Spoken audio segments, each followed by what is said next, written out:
99.3 The Vine makes every day feel like the weekend. Well, it is time for Wellness Wednesday. It is that time of the month. I'm very excited, and I'm here with Jane Ehrman from imagesofwellness.com. As always, we're talking about ways that we can stay well in not just our body, but our mind as well. Today, we're going to be talking about when saying no can relieve stress, like telling somebody no. This is kind of an interesting topic, and I'm sure there's times that all of us have been in a situation and have been asked to do something that kind of creates an inner conflict, not wanting to disappoint someone, but at the same time not really wanting or even being able to do what's been asked of us. What can you tell us about this, Jane? And by the way, welcome. Thanks, Robin. It's good to be back. So think of those times when you're asked to stay later to work on a project. It's an optional thing. It's not a requirement. When you had other pressing plans, or times when you were dog tired and invited to join friends for refreshments after work. Or maybe you've always been that go-to person to organize a service project with an organization that you're involved with. But this time you feel conflicted. You are asked to say yes to something, but your gut is saying no. So when your mouth says yes, but your gut says no, it equals stress. Many years ago, this was a button my then 4-year-old gave me as a gift out of the mouths of babes, you know? Right. How many times have we had this conflicted experience that we may be asking ourselves later, why did I say yes when I really felt uncomfortable? You know, sometimes saying yes isn't even realistic or healthy. Right. When my kids were younger, my husband used to joke that I had the phrase "ask me to volunteer" just stamped on my forehead because I took on everything at their school or their activities that I was asked to, whether it was like Team Mom or chairing the jogathon. And lots of times, in fact, most of the time, I really enjoyed doing it and did it joyfully. And sometimes I just felt like, well, no one else will do it. I don't know. What are some reasons that we say yes instead of no? Well, Robin, you're absolutely right. You know, a lot of the times it feels good to do it, and that's fine. But it's when we feel like, oh, really? So there are a variety of reasons that we say yes. It might be to avoid an argument or tension with somebody. That yes is a way of keeping the peace. Or FOMO, that fear of missing out. It happens a lot around the holidays. Lots of parties and events come up, and not wanting to miss out. I mean, who's going to be there? What might happen? What fun are you going to miss out on, you know? Right. Well, and it might be one of those things that we don't feel great about beforehand, but then are glad that we did afterwards, maybe. Sure. So it's just paying attention to that. Sometimes it's about pleasing others, not wanting to disappoint, wanting to be accepted or liked, or maybe we've had that reputation as the person that gets things done. But you don't want to be judged, you know, as a slacker. Or you think of like, who else will do it? There's probably nobody else. I just ought to just do it. And that gets into that compulsive struggle to always do for others. That feeling like you must have a sign on your forehead that says, ask me, I'll say yes. Right. You know, it's almost washed off by now. Exactly. Okay, another reason that people may say yes is out of that sense of obligation, feeling that they should help. And sometimes we get guilted into it. Oh, you have to do it, but you've always done it. You're the best. If you don't do it, who will? And now your heart's heavy, and you're feeling like you should do it. And, you know, you got to be careful that you not should on yourself. You want to enunciate that well. But it's a very close parallel there. Well, and especially if you're being asked to do something for like a group or an organization that you care deeply about, or, you know, friends that you care about, that kind of thing. I totally understand that, not wanting to let people down and wanting to, you know, there's a reason why you've joined these organizations or been in these friendships and that sort of thing as well. But what do you mean when you say your gut says no? What's the connection? So you may have heard that your gut is your second brain. Research shows that the gut has more than 100 million neurons, more than the spinal cord. It's one of the ways we receive internal messages, that gut feeling about people, situations. that help us make decisions. It's that knot in your gut or that churning or quickening that you feel that happens instantly, and it's connected to our emotions. And it can be a strong message of warning or insight or a knowing like, yep, that's exactly what I need to do, or no, that's not a good idea. Well, it's definitely a phrase that we're all very familiar with, too. And if you're just tuning in, we're talking with Jane Ehrman from Images of Wellness, and we're talking about when saying no can actually relieve some stress. And so other reasons, what exactly, keep telling me a little bit more about what you mean when you say your gut says no. Okay, well, sometimes we don't listen to that sensation, that message from our gut, because it just doesn't make sense, or it isn't logical, or frankly, we just don't want to hear it. But later we realize, I knew that. Why didn't I listen? An example might be that you're really busy with work, lots of things going on in your family life, and you're asked to say yes to an important project or event in your community. And you feel that tension in your body, that knot in your gut, that tight feeling, maybe even your chest that catches your breath. Is that a yes or a no? Hard to tell, right? So how does not paying attention to those gut or internal messages affect us? I'm assuming it doesn't really feel all that great, but what else can it do?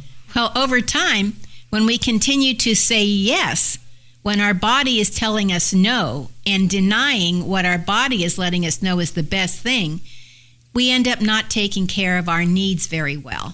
It increases our stress level, raises blood pressure, lowers our immune system. It can affect our sleep when you're wide awake at night saying, whatever possessed me. Oh, absolutely. I think we've all been there. Absolutely. So you're more likely to have colds and flu and muscle aches and gastrointestinal problems like irritable bowel or an upset stomach. When we deny our needs, that can lead also to resentment. That's that feeling in the middle of the night that whatever possessed me to say yes to this. We feel angry at ourselves and maybe others, and we become irritable and argumentative and have a shorter fuse. And in fact, when we end up doing things we really don't want to do, oftentimes we don't do them very well. Right. Absolutely. I think we've all been guilty of saying yes when our plate is just way too full and there's just no more room on it for anything else, but we say yes anyway. And why else would you say is it so difficult to say no? Well, think about growing up. We're taught to do as we're told. We're taught to do what the adults in our life tell us to do, to say yes to those in charge. And overall, that's probably a good thing at home, school, or in the community. But we don't have much experience with being given the choice to say no and to have that no be accepted. We are rewarded and praised for saying yes.